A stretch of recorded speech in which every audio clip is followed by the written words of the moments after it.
মিতা চক্রবর্তীস ওয়ার্ল্ডে সবাইকে স্বাগত। আজকে আমি বানাবো বেসনের ছিলা। এই রকম এটা দেখার জন্য যারা আমার চ্যানেলে নতুন তারা অবশ্যই সাবস্ক্রাইব করো। তাহলে চলো বেসনের ছিলাটা কি করে বানাচ্ছি দেখো। আমি ইন্ডাকশানে এই রান্নাটা করব আজকেরটাও। এরকম ইন্ডাকশান বেস একটা পাত্র নিয়েছি, সেটাকে আমি রেখে ইন্ডাকশানের উপর সেইভাবে রান্না করব। যেহেতু এখন গ্যাসের ক্রাইসিস, তাই এভাবে করব। এবার এটা করার জন্য কি কি লাগছে দেখো। আমি বাটিতে, একটা ফাঁকা বাটিতে আমি 4 টেবিল চামচ বেসন নিয়ে নেব। 4 টেবিল চামচ বেসন আমি নিয়ে নিলাম। বেসনটাকে একটুখানি ভালো করে নেড়ে চেড়ে যাতে এর ভেতরে কোনো দলা না থাকে সেভাবে চামচ দিয়ে করে নিলাম। এবার এর মধ্যে আমি দেব নুন আর দেব সামান্য হলুদ। এতে কিন্তু খুব বেশি জিনিস লাগবে না, অল্প জিনিসেই হবে। আর দিলাম ধনে গুঁড়ো। এটা দিয়ে কিন্তু আগে ভালো করে নেড়ে নেব। এরপর এর মধ্যে দিয়ে দেব খানিকটা সাদা তেল। সাদা তেলটা দিয়ে দিলাম। এটা দিলে জিনিসটা খেতে ভালো হবে। বেসনের এই ছিলাটা ছোট থেকে বড় সবাই কিন্তু খেতে পারে, এটা খেতে খুবই সুস্বাদু। এরপর এর মধ্যে আমি দিয়ে দেব কালো জিরে এবং জোয়ান। এটা হজমের পক্ষে খুব উপকারী, তাই সামান্যই আমি অল্প পরিমাণে করছি, তোমরা তোমাদের বাড়ির মেম্বার অনুপাতে পরিমাণটা নেবে।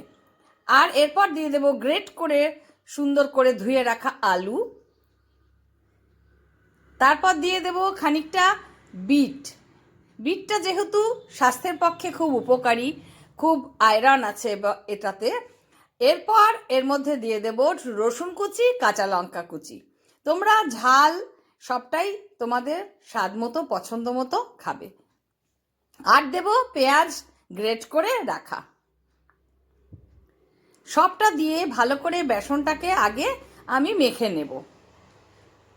বেসনের সাথে এই সমস্ত মশলাটা দিয়ে ভালোভাবে আগে আমি এটাকে মেখে নেব। এরপর এই দেখো, এটা আমার ভালো করে বেসনের সাথে মাখা হয়ে গেছে। যেহেতু নুন আছে এতে, তাই কিন্তু সবজির জল ছেড়ে এটা মাখো মাখো হয়েছে, কিন্তু এটাকে পাতলা করতে হবে, তাই আমি খানিকটা জল দিয়ে দিলাম পরিমাণ মতন, যাতে খুব বেশি পাতলা না হয় এবং খুব বেশি ঘন না থাকে।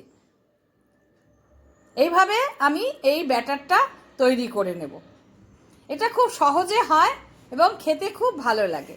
দেখো এই রকম একটা কিন্তু হবে, খুব বেশি ঘন না এবং খুব বেশি পাতলা না। এবার আমি ফ্রাই প্যান বসিয়ে দিয়েছি ইন্ডাকশানে, সেটা গরম হয়ে গেছে। আমি তাতে তেল দিয়ে দিলাম, সাদা তেল। সাদা তেল দিয়ে পুরো পাত্রটার গায়ে ভালো করে মাখিয়ে নিয়ে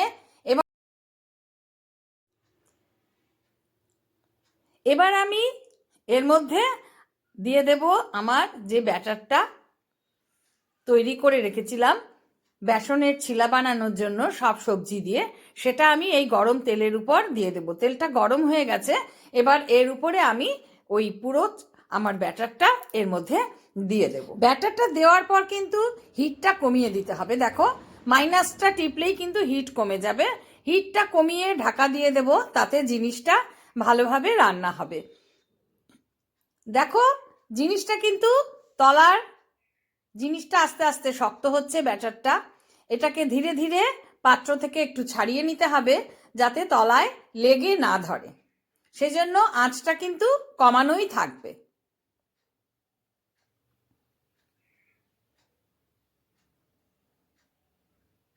আবার একটু ঢেকে দিলাম, ঢাকা খুলে দেখো এবার জিনিসটা খুলে এসছে পাত্রের গায়ের থেকে।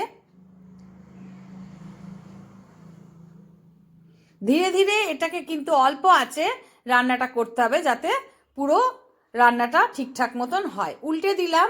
এভাবে উল্টে পাল্টে কিন্তু আমি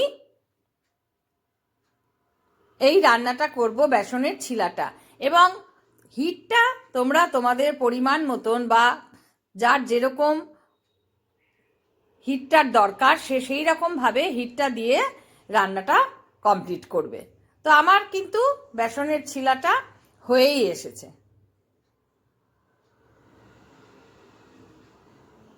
দেখো দুই পিঠই কিন্তু আমার রান্না হয়ে গেছে। এবার আমি এই ছিলাটা তুলে নেব। এটা করতে কিন্তু খুব বেশি সময় লাগে না। তাড়াতাড়ি হয়ে যায়। সকালের ব্রেকফাস্ট হিসেবেও তোমরা কিন্তু এটা খেতে পারো বা বাচ্চাদের টিফিন দিতে পারো। এবার অফ করে দেব আমি। হয়ে গেছে রান্নাটা। অফ করে এটা আমি তুলে নেব।